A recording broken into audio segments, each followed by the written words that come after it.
Hi, and welcome to Donuts Bulletin, where we do not talk about donuts. No, instead, we're actually going to talk about some of the curriculum that we used this year for our homeschool. But before I get into that, I do want to apologize. We've been quiet for a while. We have been traveling a lot, which if you follow us on Instagram, you can probably see a lot of pictures and maybe some videos of that. We went to DC. We stopped at Wayne National Forest, which is in Ohio. We went to all kinds of different places. So you should definitely find us on our Instagram to see what all we've been doing. On top of that, if anyone's ever checked out our store, you'll see that we're actually in the process of doing a complete remodel of everything, including the logo. The little sheep that we currently have right now that'll be on this video, this will be the last time you ever see this little sheep, even though it's super cute. But our new logo, I think, matches the shop's names better. It doesn't match the YouTube channel's name, unfortunately, because I let my daughter pick the YouTube name, and I think she was hungry when she made it. But with that being said, let's roll right into our curriculum review. So, currently, we are using, for history, we're using this. It is called Beebe's History of Me. My daughter calls it BB.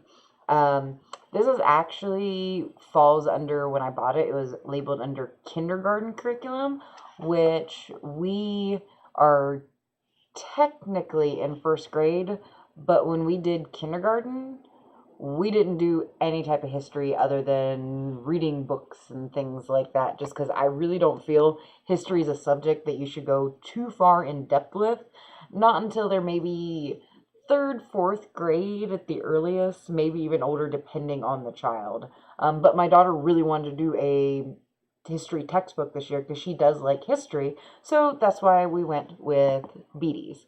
So before we actually get into looking at Beatty's History of Me, I do want to let you know that Beatty's History of Me is not secular. I actually got this off of a Christian homeschool site where I get my math textbooks. I do try to find secular history and science because I don't like my history and my science to be religiously biased. But this book, though, even though it is not secular, it really was not a big deal because the things that they talked about, there was really not any way religion could crazy influence any more than it already has, of course, the history taught in this book. But if you do not want your child to learn about God or any other type of religion or things like that, because there are some families that do feel that way, you could easily reword any of the sections that do talk about God. And I really want to say there was maybe only like one or two spots where it actually talked about God. It wasn't even enough for me to really remember what it even said or where it was in the book, if it was in there. And then maybe skip over the holidays, because it does talk about holidays in a religious view. So if that's what you're looking for, or if that's not something you're wanting to teach your child, then I would suggest just skipping over those lessons as well.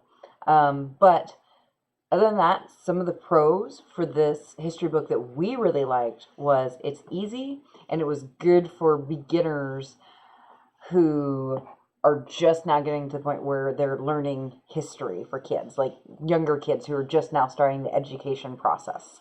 On top of that, it's low prep, which is great because for me, low prep is definitely needed with all the traveling we're doing lately. Now, there are some cons for me personally with this history book.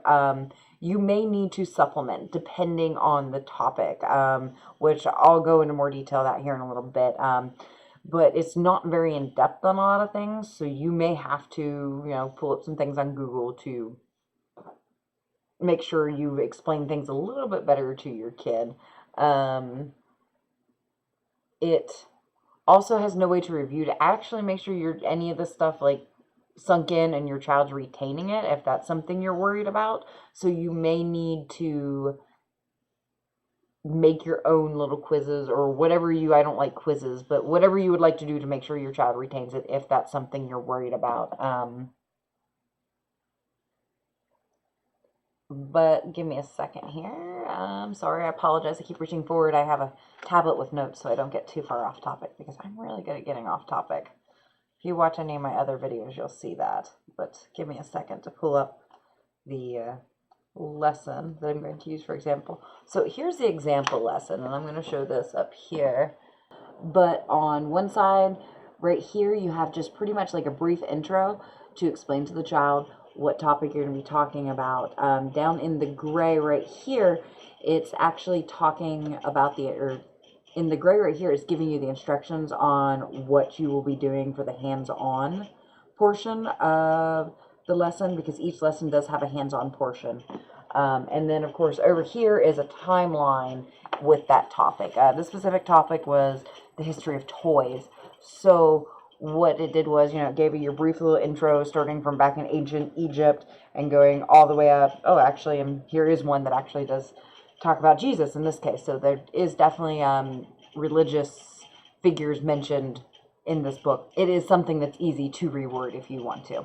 But anyway, so it talks about the toys, a brief intro to the history of the toys, and then on the other page, it has a timeline for what toys during which decade were popular. And then this specific activity for this one is your child picks out 4 toys from the little timeline, and then they draw them on their own timeline. For supplementing, we did supplement a little bit on this one. Some of them we did, some of them we didn't. It just depended on how interesting the topic was to my daughter. What we pretty much did was each toy, we took my phone and we Googled, that way so she could see what the toy was, because some of the toys she didn't know what they look like. Like, you've got like a Raggedy Ann and Andy doll. She didn't know what that was, so we looked that up. G.I. Joes, it talks about finger paints, plastic army men, beach balls, slinkies, Legos, just different things. And each toy we Googled and put in that year, that way so my daughter could see what they look like that year that they were really popular. So as you can tell, like, the book is pretty easy to go through. Like I said, we didn't do a formal history last year. This year, this is the closest we've got to a formal history. I want to say that it's easy to teach, and the lessons are super short if you want them to be. I really want to say we don't spend any more than 30 minutes in this book a day, depending on what the little hands-on craft is.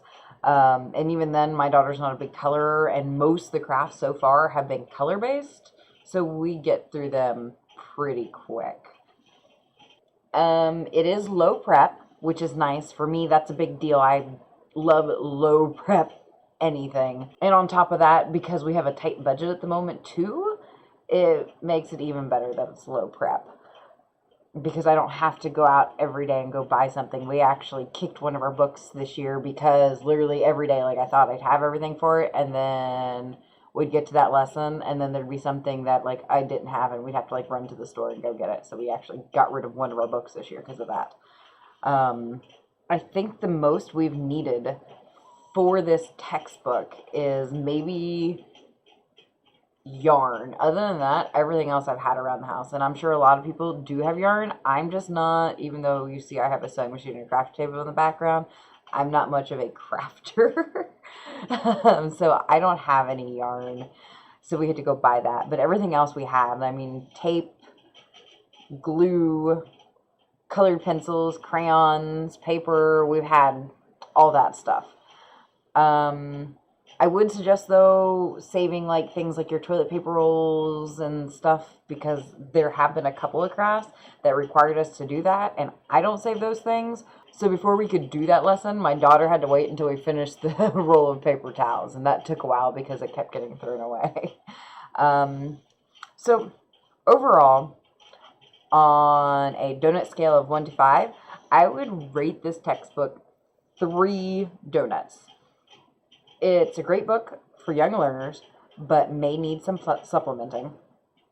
Most lessons are short, which is great for kids with short attention spans, but it's easy to make the lessons longer if you wish. The book is easy to teach and full of hands-on activities and requires very little prep. I would say overall, this would be a great addition to most homeschool families who have kids that range from like pre-K age to maybe first grade. But anyway, with that being said, if you like this review, make sure you like, comment, subscribe to my channel, and make sure you find us on Instagram, Facebook, and check out our shop in the link below.